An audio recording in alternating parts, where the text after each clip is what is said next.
Tempo એલસીબીએ ઝડપી પાડ્યો।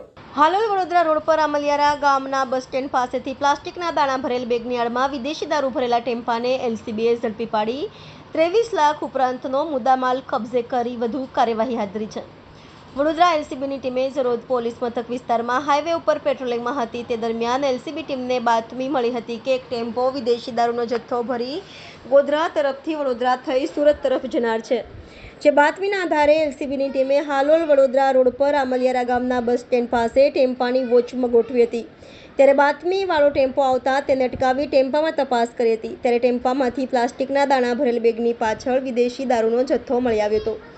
એલસીબીની ટીમે ટેમ્પાના ડ્રાઈવર હીરાલાલ શાહની અટકાયત કરી હતી। પોલીસે 3,83,600ની કિંમતનો વિદેશી દારૂ, 10 લાખની કિંમતનો ટેમ્પો અને 9,52,260ની કિંમતના પ્લાસ્ટિકના દાણા ભરેલ બેગ કુલે મળી 23,46,360નો મુદ્દામાલ કબજે કર્યો હતો।